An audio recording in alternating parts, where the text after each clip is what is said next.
Subscribe now. Assalamualaikum warahmatullahi wabarakatuh. Bismillahirrahmanirrahim. Alhamdulillahi rabbil alamin. Wal 'aqibatu lil muttaqin. Wala 'udwana illa 'alal zalimin. Wassalatu wassalamu ala asyrafil anbiya'i wal mursalin wa ala alihi wa sahbihi ajma'in. Subhanaka la ilma lana illa ma 'allamtana innaka antal alimul hakim. Rabbi shrah li sadri wa yassir li amri wahlul 'uqdatam min lisani yafqahu qawli, amma ba'du. Tuan-tuan dan para jamaah muslimin muslimat yang dirahmati Allah sekalian. Tajuk pelajaran kita pada malam ini satu bab pada menyatakan bahawa Nabi dan Rasul adalah merupakan kurniaan Allah Subhanahu wa Ta'ala. Adalah menjadi Nabi dan Rasul itu bukanlah dengan jalan yang diusahakan, dengan berbagai-bagai kebajikan dan menjauhkan kejahatan, serta berkhalwat pada satu-satu tempat, sebagaimana kepercayaan ahli falsafah. Ahli falsafah mengatakan pangkat Nabi dan Rasul boleh diusahakan bersungguh-sungguh, membuat kebajikan serta berkhalwat. Bahkan sebenarnya i'tiqad ahli sunnah wal jamaah wajib mukallaf, wajib percaya bahawasanya menjadi Rasul atau Nabi tidak dapat diusahakan semua sekali, tetapi ia merupakan kurniaan Allah Subhanahu wa Ta'ala. Tuan-tuan sekalian, kita ni sebagai umat Muhammad sallallahu alaihi wasallam yang percaya bahawa Nabi Muhammad adalah Nabi akhir zaman. La nabiyya ba'di. Tidak ada lagi Nabi selepas aku. Oleh itu, untuk menjadi seorang Nabi atau Rasul bukan boleh kita usahakan atau kita bercita-cita satu masa nanti aku nak jadi Nabi. Satu masa nanti aku nak jadi Rasul. Oleh itu mereka melakukan berbagai-bagai usaha. Usaha-usaha kebaikan dan menjauhkan segala kejahatan. Dan berkhalwat sebagaimana Nabi-Nabi dan Rasul bertapu. Termasuklah Nabi Muhammad sallallahu alaihi wasallam berkhalwat di Gua Hira. Kita meniru perjalanan Nabi dengan niat, dengan cita-cita nak jadi Nabi. Mengikut pandangan ulama ahli sunnah wal jamaah, ikut pendapat ahli sunnah wal jamaah, bercita-cita untuk menjadi nabi dengan berbagai-bagai usaha dilakukan, itu bertentangan dengan akidah Islam. Ada tuan-tuan, orang Parik Mansur ni cita-cita nak jadi nabi atau nak jadi rasul. Sebab sudah ramai yang ngaku nabi ni. Sudah ramai yang ngaku nabi dan ramai mengaku Tuhan pun ada. Sehingga Nabi pernah bersabda, la taqumus sa'ah hatta yanba'itha dajjaluna kadzabun qaribun min salasina yaz'amu kulluhum yaz'amu annahum Rasulullah. Hadis riwayat At-Tirmizi. La taqumus sa'ah hatta yanba'itha dajjaluna kadzabuna qaribun min salasina kulluhum yaz'amuna annahum Rasulullah. Tidak akan terjadi kiamat, kata Nabi, sehingga nanti timbulnya para dajjal dan para pendusta. Dajjal ni akan keluar dan pendusta-pendusta. Apa perbezaan dajjalun dan kadzabun?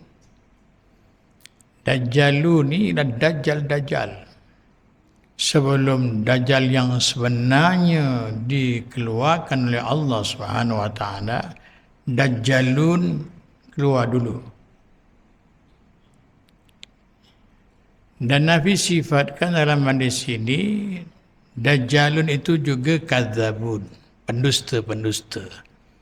Pembohong ni pun dajjal juga, kata Nabi. Hampir 30 orang ramainya akan mengaku diri mereka sebagai Rasulullah. Hampir qaribun min salasina. Sebelum kiamat akan ada hampir 30 orang ramainya mengaku Nabi. Hadis riwayat Imam At-Tirmizi. Ini hadis yang sahih. Tuan-tuan sekalian, siapa orang pertama yang mengaku diri Nabi?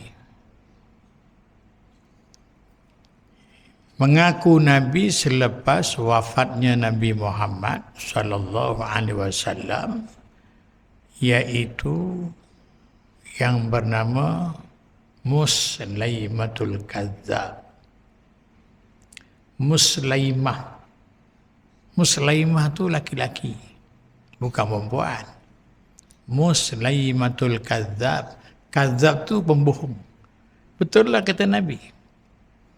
Dajjal itu ialah pembohong. Pembohong itulah Dajjal. Selain daripada mereka digelar pembohong, Dajjal itu pembohong, mereka juga dapat satu gelaran lagi daripada Allah Subhanahu wa taala, iaitu Taghut.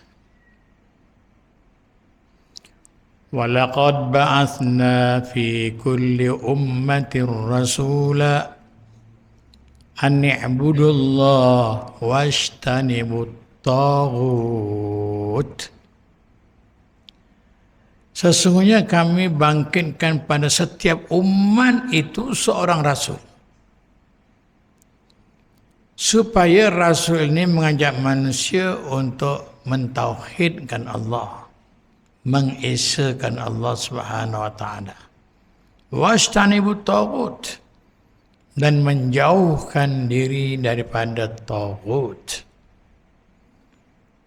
Taghut ini termasuklah gulungan yang mengamalkan perbuatan syirik kepada Allah.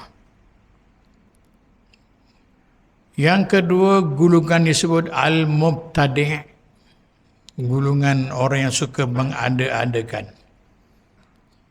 yang tidak pernah diadakan oleh Nabi, atau mereka mengadakan sesuatu yang tidak ada contohnya daripada Rasulullah sallallahu alaihi wasallam. Termasuklah orang kafir itu pun tauhid. Orang musyrikin itu pun tauhid. Ahli bid'ah pun tauhid. Termasuk golongan yang suka mengada-adakan sesuatu berbentuk tahayyul dan khurafat. Itu pun tauhid. Disimpulkan golongan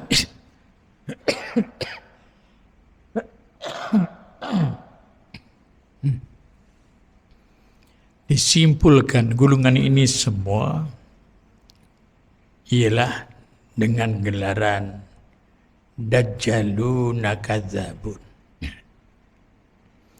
Sebab itu tuan-tuan sekalian, manusia ini biar selamat dunia sampai akhirat. Allah bangkitkan pada setiap umat itu seorang rasul. Apa jadi kalau sekiranya umat itu tidak dipimpin oleh seorang nabi atau rasul? Apakah yang akan berlaku? Umat tersebut apakah yang akan berlaku? Sebagaimana apabila Nabi Isa alaihissalam sudah diangkat oleh Allah, nak sampai kepada lahirnya Nabi Muhammad sallallahu alaihi wasallam, tempohnya 600 tahun. Dalam tempoh 600 tahun inilah tak ada Nabi. Sebab itu zaman gelap. Zaman jahiliyah. 600 tahun, bukan sekejap. Sedangkan kitab Injil dan Taurat hanya dipegang oleh para rahib dan pendeta-pendeta. Manusia sudah hilang panduan. Sebab wafatnya nabi-nabi dahulu, terhentilah syariat yang dibawa oleh nabi-nabi tersebut. Wafatnya Nabi Musa alaihissalam, terhentilah syariat Nabi Allah Musa. Kitab Nabi Allah Musa ialah kitab At-Taurah. Nabi Musa wafat, berakhirlah syariatnya. Tapi ada pengganti Nabi yang lain. Selepas itu, Nabi sebelum Nabi Muhammad sallallahu alaihi wasallam, iaitu Nabi Isa alaihissalam, bawa kitab lagi. Kitab As-Samawi. Kitab langit, yang wajib beriman kepada kitab-kitab tersebut. Kita apabila beriman kepada kitab Allah, Al-Quranul Karim, bermakna kita juga telah beriman kepada kitab-kitab yang sebelumnya. Begitulah juga para nabi dan rasul. Tidak bertelengkah antara satu sama lain. La nufarriqu baina ahadin min rusulih wa qalu sami'na wa ata'na ghufranaka rabbana wa ilaikal masir. La nufarriqu baina ahadin min rusulih. Kami tak membezakan. Sebab itu soal perjuangan nabi-nabi dan rasul dalam membantu akidah manusia sama. Kalau kita mengucap kalimah asyhadu an la ilaha illallah wa asyhadu anna Muhammadar Rasulullah, menjadi zikir kita la ilaha illallah Muhammadur Rasulullah pada setiap hari. Umat dahulu pun ada syahadah juga. La ilaha illallah Musa Rasulullah. La ilaha illallah Isa Ruhullah. La ilaha illallah Ibrahim Hanilullah. Soal akidah sama. Cuma syariatnya saja yang berbeza. Syariat Nabi Isa berbeza dengan syariat Nabi Musa alaihissalam. Tapi kedua-dua Nabi ini bawa kitab yang diturunkan oleh Allah Subhanahu wa taala. Kitab As-Samawi. Agamanya pun agama As-Samawi. Yahudi dan Nasrani. Sebab itu kalau orang-orang Nasrani dia bertukar agama kepada agama Yahudi pada waktu itu, hukumnya boleh. Yahudi tukar kepada Nasrani boleh, Nasrani tukar kepada Yahudi pun boleh. Tapi apabila tukar Nasrani kepada Majusi, murtad. Sebab apa tuan-tuan? Sebab Majusi bukan agama As-Samawi. Majusi tak ada kitab. Orang yang nyembah matahari, menyembah bulan ni dia tak ada kitab. Orang Parsi dulu tak ada kitab, menyembah matahari. Termasuklah Ratu Balqis menyembah matahari di sebuah negeri namanya negeri Sabak. Itu tak ada kitab. Yang ada kitab satu lagi Nabi ialah Nabi Daud alaihissalam. Nama kitab itu ialah kitab Zabur. Ada 4 kitab je. Yang pertama kitab Zabur Nabi Daud alaihissalam. Yang kedua kitab Taurah Nabi Musa alaihissalam. Yang ketiga kitab Injil Nabi Isa alaihissalam. Yang keempat Al-Quran Nabi Muhammad sallallahu alaihi wasallam. Antara Nabi Isa sampai Nabi kita Muhammad sallallahu alaihi wasallam 600 tahun manusia dalam kegelapan. Sebab itu tugas Nabi ni nak keluarkan manusia daripada kegelapan kepada cahaya. Allahu waliyul ladzina amanu yukhrijuhum minaz zulumati ilan nur walladzina kafaru awliya'uhumut taghut yukhrijuna minan nuri ilaz zulumat ulaika ashabun nar hum fiha khalidun. Tuan-tuan jumpa ayat ni selepas antum baca ayat kursi. Nanti akan jumpa ayat ni. Sampai kursi ada 2 ayat lagi. Bawahnya ini dia. Allahu waliyul ladzina amanu.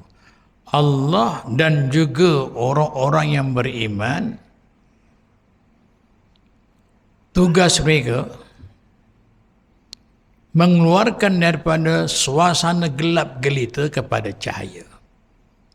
Jadi tugas tuan-tuan, keluarkanlah mereka yang sedang dibelenggu dengan kegelapan. Kegelapan agama yang disifatkan pada zaman itu sebagai zaman jahiliyah. Zaman pada waktu itu orang kuat menindas orang yang lemah. Orang yang kuasa, orang yang kaya berkuasa. Orang yang miskin melarat, miskin kedana, mereka ditindas kehidupan mereka. Yang kuat dialah yang hebat. Sehingga mereka menafikan hak kaum wanita. Kaum wanita dianggap golongan low class. You know, low class. Kelas bawah. Teruk tuan-tuan sekalian. Sampai satu peringkat punyalah hina pada pandangan mereka kaum wanita ni dibunuh. agak-agak kalau keadaan ini berterusan, tidak lahir Nabi penyelamat, Nabi akhir zaman. Rasa-rasa lah tuan-tuan, dekat dunia tinggal orang laki-laki, ya perempuan habis. Tuan-tuan boleh ke hidup tanpa perempuan? Haji Abu, boleh ke hidup tanpa isteri?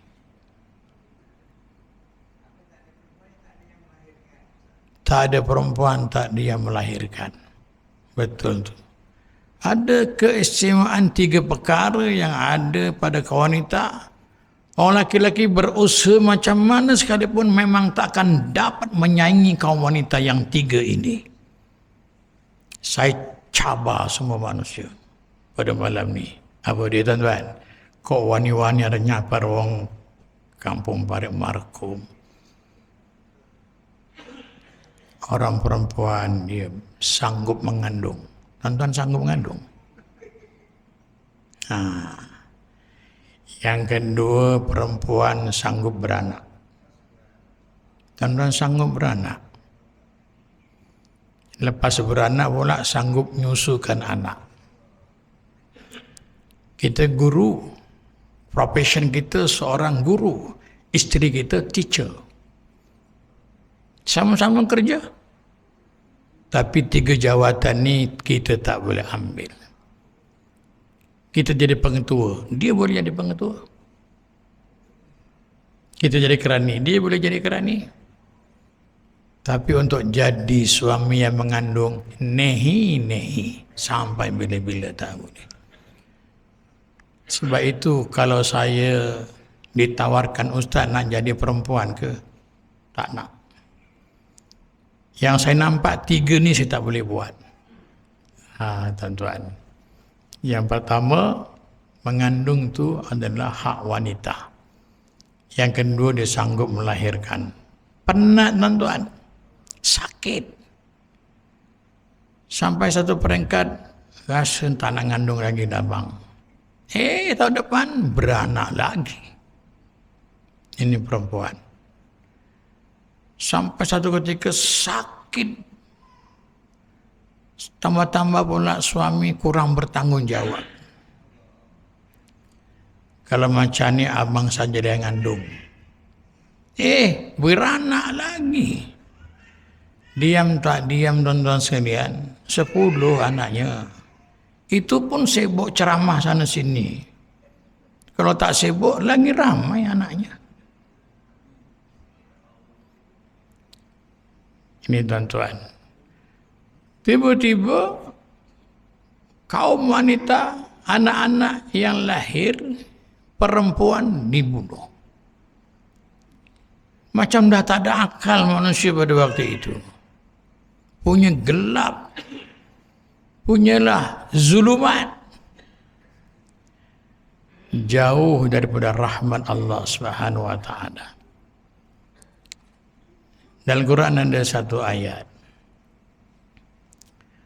Wa idza busyira ahaduhum bil unsa zalla wajhuhu muswaddan wa huwa kazim yatawara minal qaumi min su'i ma busyira bi ayumsikuhu ala hunin am yadussuhu fit turab ala sa'a ma yahkumun. Apabila disampaikan berita gembira disampaikan tentang kelahiran anaknya yang dilahirkan itu perempuan. Zalla wajhuhu muswaddan wa huwa kazim. Berubah wajah mereka. Para bapa ni, para suami berubah. Zalla wajhuhu muswaddan, menjadi hitam. Elok-elok muka, lawa, handsome. Dengar berita anak yang lahir itu perempuan, berubah muswaddan, jadi hitam. Bukan setakat dia menjadi hitam, marah pula. Wa huwa kazim, marah dengan berita yang diterima. Itu belum tengok lagi, baru dengar berita. Isteri awak dah bersalin, anaknya perempuan, berubah terus. Ya tuan-tuan, kalau ada orang yang dapat anak perempuan, tiba-tiba berubah mukanya, tak senang hatinya, sama dengan jahiliyah. Laki-laki itu rahmat, nikmat, perempuan itu rahmat. Kesebaliknya, rahmat dan nikmat. Ya, tiba-tiba kita hanya pilih laki-laki, nafikan wanita, anak perempuan dibunuh. Ayumsikuhu ala hunin am yadussuhu fit turab. Dia berfikir sama ada aku nak pelihara anak ni dengan menanggung malu atau aku nak tanam saja dalam tanah. Dalam Quran ni sebut. Ala sa'a ma yahkumun. Alangkah buruknya tindakan yang dilakukan oleh mereka.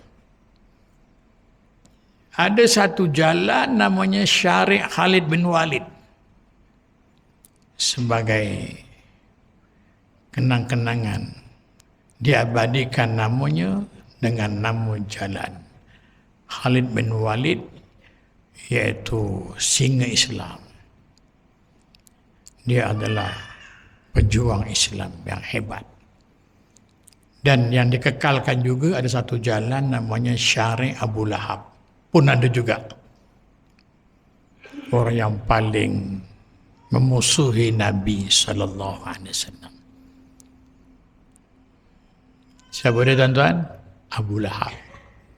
Yang paling suka, yang paling gembira masa lahirnya Nabi, sampai dia buat kenduri besar, sembelih unta sempena Maulidur Rasul, lahirnya Nabi Muhammad, dia potong unta, buat kenduri besar kat Makkah, daging unta dengan nasi Arab. Kita buat maulid Nabi nasi bungkus je, walaupun dah tak kepi masih nasi bungkus saja. Hilang suasana maulid Nabi. Makan pakai dulang, nasi minyak, kambing biri-biri kibas. Insya Allah anda boleh melakukannya. Nak merasakan lahir rasa gembira, kena lahirnya manusia menjadi penyelamat bangsa Arab pada waktu itu yang dalam kegelapan. Jadi tuan-tuan sekalian, pada waktu itu manusia berfikir dapat anak perempuan,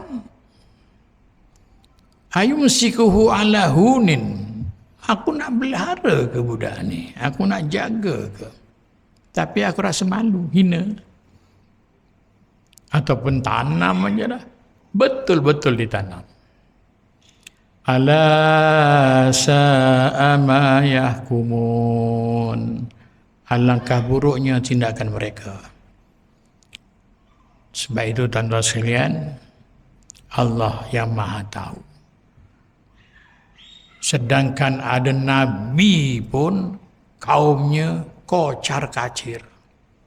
Ditinggalkan Nabi 40 hari, kaum Nabi Musa ditinggalkan 40 hari. Nabi Allah Musa berkhalwat di atas bukit Tur Sina. Nabi Harun suruh jaga. Balik dalam masa 40 hari dah ramai yang murtad menyembah As-Samiri, anak lembu. Jadi antara sembahan orang Bani Israel ialah macam orang Hindu juga menyembah As-Samiri namanya. As-Samiri itu anak lembu disembah. Itu baru 40 hari ditinggal. 600 tahun. Bayangkan tuan-tuan sekalian.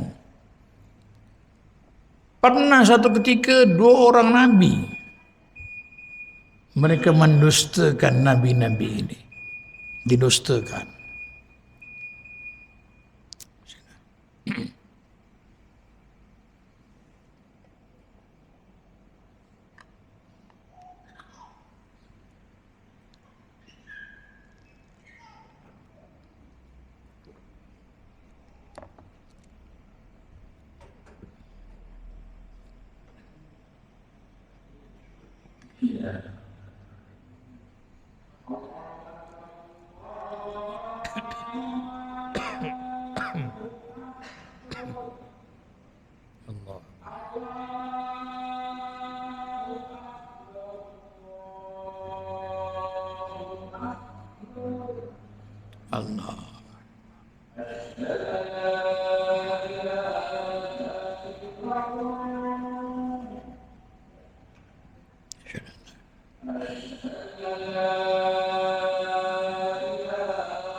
Nah, dah.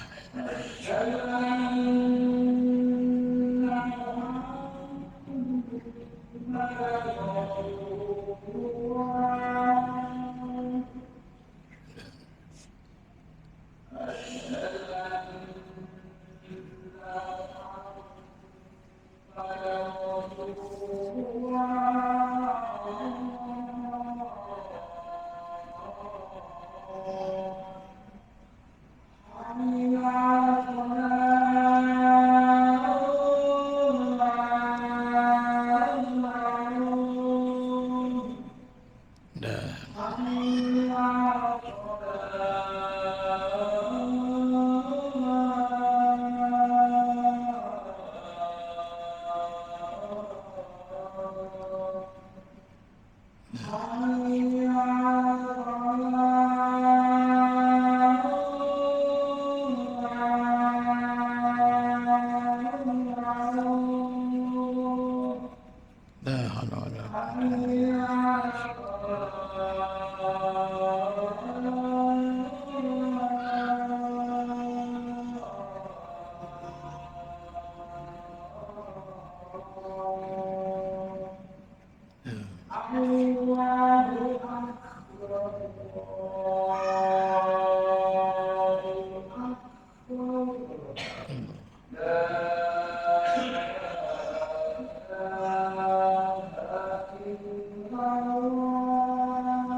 إذ أرسلنا إليهم اثنين فكذبوهما فعززنا بثالث فقالوا إنا إليكم مرسلون.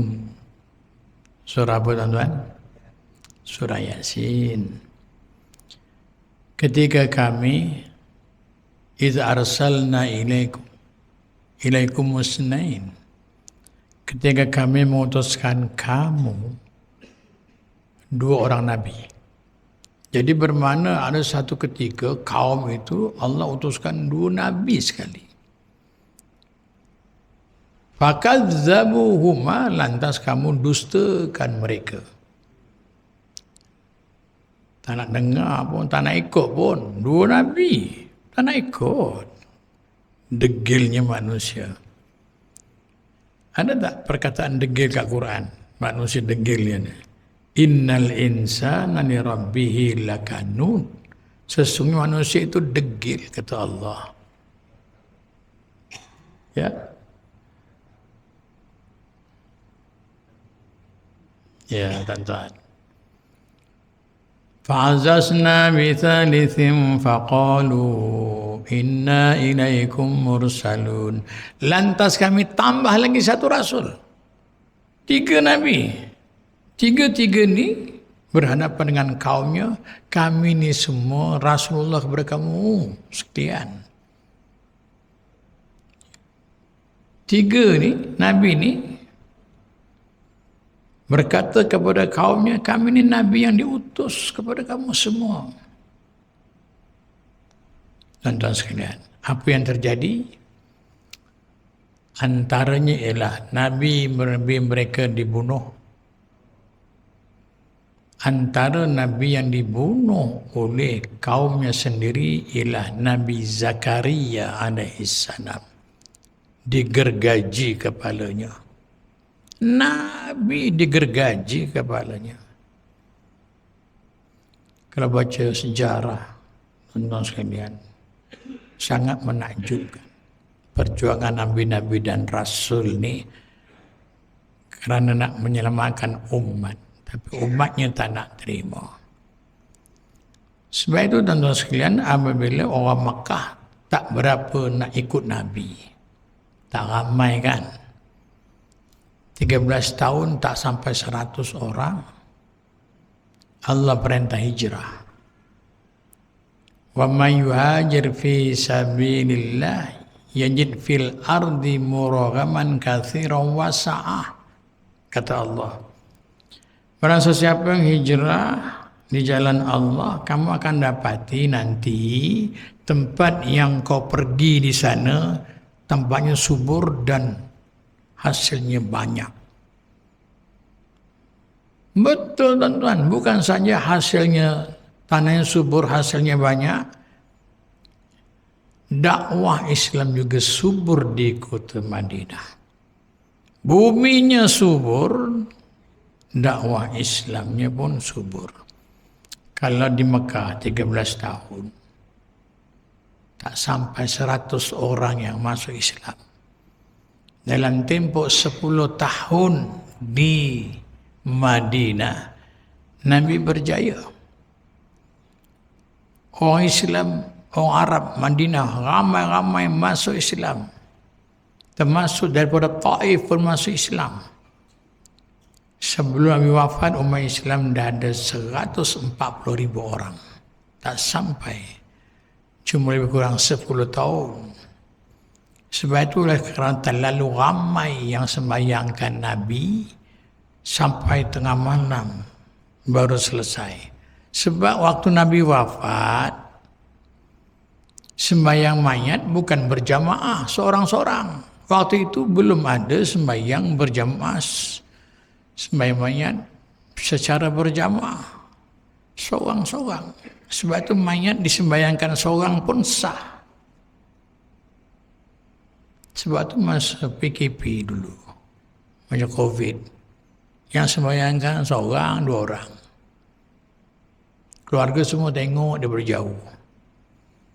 Yang tanam mayat semua macam orang angkasa, dibungkus sawah istantan. Keluarga pun tak boleh tengok. Masuk ke liang lahat pun ditarik. Naik lori ditarik, rantai itu diterjunkan dalam lubang. Sembayangnya pun di hospital. Tapi hikmahnya sangat besar di sisi Allah. Orang mati yang kena COVID ni mati syahid. Orang mati kena wabak ni mati syahid. Nanda sekalian, jangan dipandang hina. Ini termasuk mati kena taun, mati kena wabak. Ini apa, penyakit-penyakit malaria dan sebagainya, itu syahid. Syahid kan ada 5, termasuklah orang yang kena wabak ni mati syahid. Ini tuan-tuan sekalian, balik kepada cerita tadi. Ya tuan-tuan, ada satu ketika 3 orang Nabi nak selamatkan umatnya. Malah Nabi itu ditangkap, digergaji kepalanya, termasuk Nabi Zakaria. Makamnya ada di Palestin. Itu namanya Tauhid. Musuh-musuh Nabi. Termasuklah musuh Nabi Muhammad sallallahu alaihi wasallam. Terlalu banyak. Ada musuh Nabi akhirnya dapat hidayah. Ini kerja Allah. Ada musuh Nabi yang terus sampai mati. Yang musuh dengan Nabi sampai mati, Abu Lahab. Yang buat kenduri, nasi bungkus, kenduri, nasi minyak tadi tu, daging unta. Bukan setakat dia buat kenduri, dia bebaskan hambanya yang bernama Ummu Aiman Al-Abbasiyah. Yang akhirnya Ummu Aiman ni jadi ibu pengasuh Rasulullah sallallahu alaihi wasallam. Lah, hei Sayyid Muhammad, aku merdekakan kamu, hai Ummu Aiman. Satu kejutan yang sangat luar biasa. Punya sayang dengan Nabi. Apabila dah jadi Rasul, dialah orang yang paling memusuhi Nabi sallallahu alaihi wasallam. Malah nak bunuh Nabi. Musuh Nabi sampai mati, Abu Jahal, Ubay bin Khalaf. Ini semua musuh-musuh Nabi. musuh tegar sampai mati. Ada yang musuh Nabi akhirnya masuk Islam, Sayyidina Umar. Musuh Nabi itu nak bunuh Nabi itu. Akhirnya beriman. Daksur ni tuan-tuan sekalian, dia dapat peluang nak bunuh Nabi ini. Ketika Nabi sedang berbaring di bawah pohon kurma, seorang pemimpin, seorang pemerintah tidur nyenyak di bawah pokok kurma, macam tak ada masalah je. Sebab dia tak ada gaduh dengan siapa pun. Sebab Nabi tak bermusuh dengan siapa. Orang nak musuh dengan Nabi, termasuk Daksur ni. Ini kambing kau ya Muhammad. Habis riwayat kamu. Ketika Nabi sedang tidur, dia datang bawa pedang nak pancung Nabi. Hai Muhammad, hari ini aku nak bunuh kamu. Siapa yang boleh tolong kamu? Kata Daksur. Nabi jawab, Allah yang tolong aku. Allahu waliyuna. Allah yang akan tolong aku. Mendengar kalimah Allah, menggeletar dan jatuh pedang dia. Nabi pun bangun, ambil pedang tu. Ya Daksur, aku nak bunuh kamu. Siapa yang boleh tolong kamu? Daksur tergamam, tak boleh bercakap.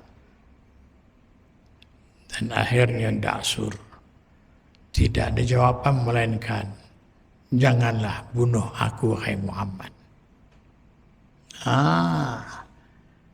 Akhirnya Daksur masuk Islam. Ini hidayah. Nak bunuh Nabi, akhirnya dia masuk Islam.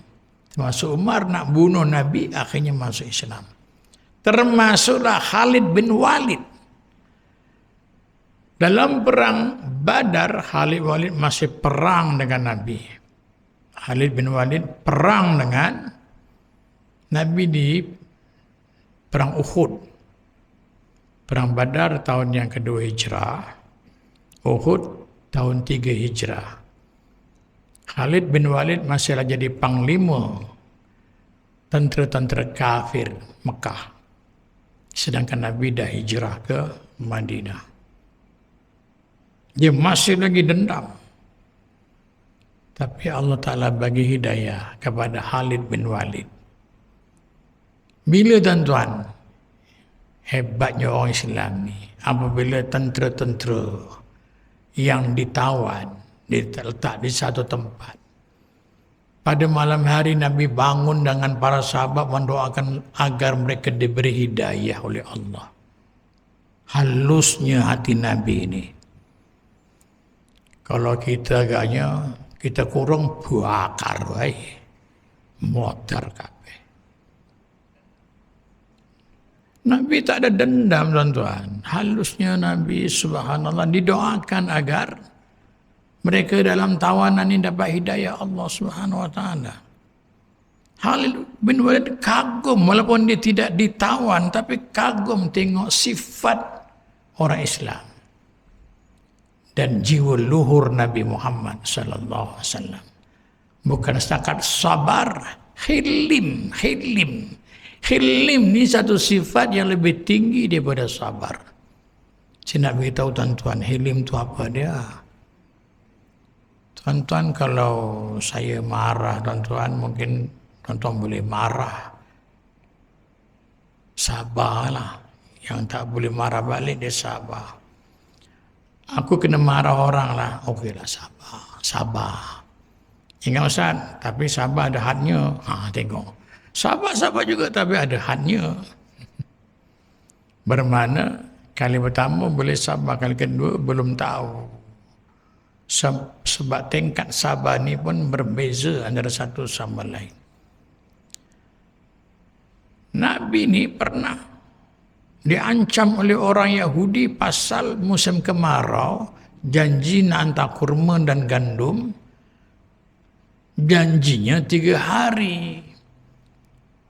Belum sampai esok hari kedua, begitu datang lagi. Terus tunjuk Nabi, hai Bani Hashim yang pendusta. Mana dia gandum, mana dia kurma. Yang nak hantar ke kampung kami. Kampung kami kemarau, tak ada hasil. Umar terus tarik pedang tuan-tuan, nak pancung orang tu. Nabi kata, simpan pedang kamu ya Umar. Nasib baik. Sebaliknya, ada yang lebih penting daripada apa yang berlaku pada hari ini. Ada lebih besar maksud di sisi Allah. Maksud kamu ya Rasulullah, kamu bawa orang ni pergi ke gedung makanan, terus punggah aja. Yang kita janjikan berapa guni, berapa gandum dan berapa kurma naik atas unta, hantar kampung dia. Nanti lebihkan sekarung kurma dan sekarung gandum. Ini dan tuan sekalian, Sayyidina Umar ikut patuh sami'na wa ata'na, tapi hatinya pegel sebab Nabi nak dituding pendusta. Jadi tuan sekalian, dah dipunggah. Sayyidina Umar pun beritahu, hei saudara, ini satu karung, Nabi pesan hadiah untuk kamu. Kurma satu karung, hadiah untuk kamu. Tuan-tuan sekalian, orang tu bercakap, ya Umar, kau tak kenal aku ke? Baru dia pecah rahsia. Siapa sebenarnya orang tu? Ya Umar, kau tak percaya, kau tak tahu siapa aku? Aku adalah Abdullah bin Salam. Rupanya seorang pendeta Yahudi, pendeta nombor 1 di Madinah, padri besar Madinah. Terkejutlah Sayyidina Umar, biasa dengar namanya tak pernah tengok orangnya. Anda Abdullah bin Salam? Ya, saya Abdullah bin Salam. Sebenarnya aku datang ni nak tengok Muhammad ni siapa sebenarnya? Betul ke dia seorang Nabi dan Rasul? Sebab aku dah baca latar belakang. Aku tahu pasport Nabi ni, aku tahu.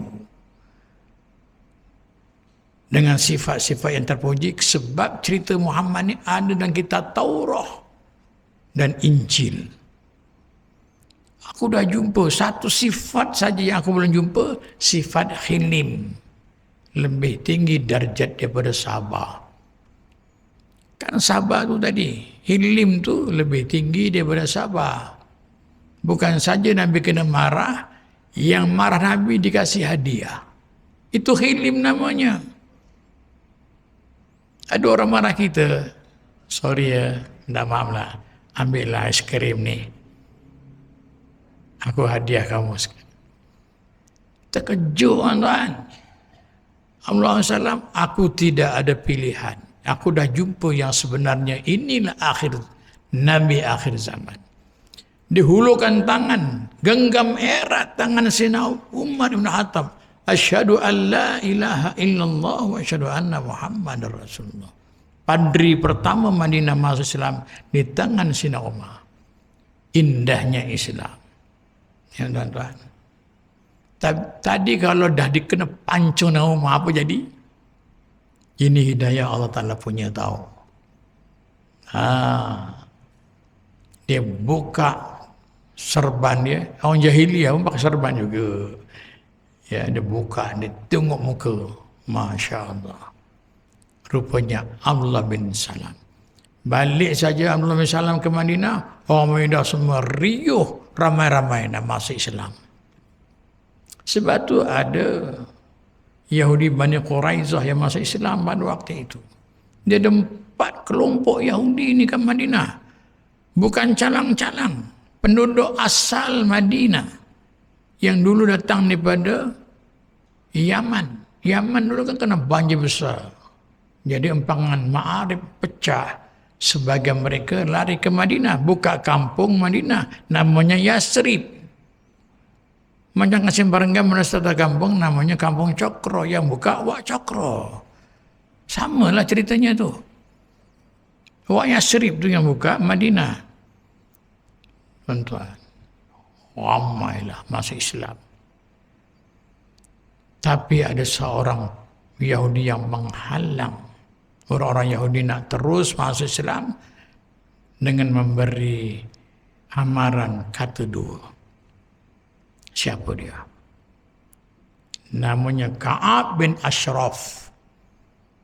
Dia adalah pemimpin Yahudi nomor 1. Yang tadi padrinya, itu pemimpinnya, presidennya. Yang tadi ustadznya. Ustadznya dah masuk Islam dah, tinggallah ketua dia. Nabi kata apa? Lau amana la aminu jami'ul yahudiyyu. Kalau yang seorang ni beriman, seluruh Yahudi akan beriman. Kalau dah semua beriman, hilanglah perjuangan. Sebab dia sebut Al-Quran. Fa'amanat ta'ifatum min bani Israel wa kafarat ta'ifah. Fa'ayyadna alladhina amanu ala aduwihim fa'asbahu zahirin. Maka berimanlah sebagian Bani Israel, yani Yahudi, dan kufur sebahagiannya.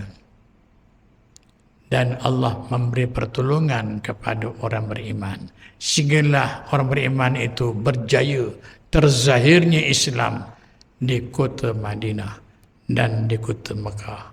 Inilah dia perjuangan besar Nabi kita Muhammad sallallahu alaihi wasallam. Cukup ya tuan-tuan. Ini kalau jadikan ceramah jam 12 tak habis lagi. Yang penting tuan-tuan sekalian, ambillah penghayatan. Nabi pernah dilahirkan. Nabi pernah menjadi seorang remaja. Nabi pernah jadi seorang ahli perniagaan. Nabi pernah jadi seorang gembala. Dan kerja Nabi yang paling hakiki sampai Nabi wafat, da'i. Firman Allah Subhanahu wa taala, ya ayuhan nabiyyu inna arsalnaka syahidan wa mubasyiran wa nadhira wa da'iyan ila Allah bi iznihi wa sirajan munira. Wahai Nabi, sesungguhnya aku utuskan kamu untuk menjadi saksi. Tuan, Nabi akan menjadi saksi kepada kita semua. Tak pernah jumpa Nabi, tak jumpa sahabat Nabi, tapi Nabi akan menjadi saksi kepada seluruh umatnya. Sebab kita sentiasa ada hubungan dengan Rasulullah sallallahu alaihi wasallam. Sebab itu tuan-tuan jangan tinggalkan selawat. Salatullahi salamullah ala toha rasulillah. Salatullahi salamullah ala yasin habibillah. Salatullah salamullah ala toha rasulillah. Salatullahi salamullah ala yasin habibillah. Salatullahi salamullah ala yasin habibillah.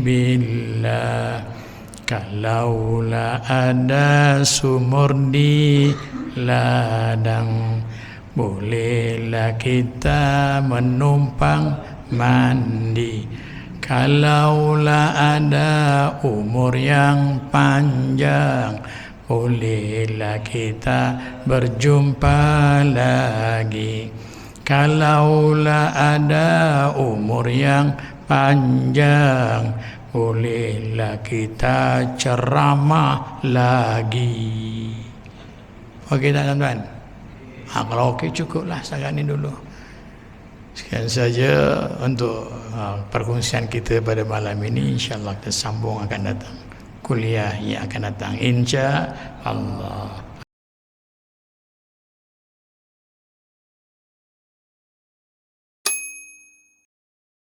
Subscribe now.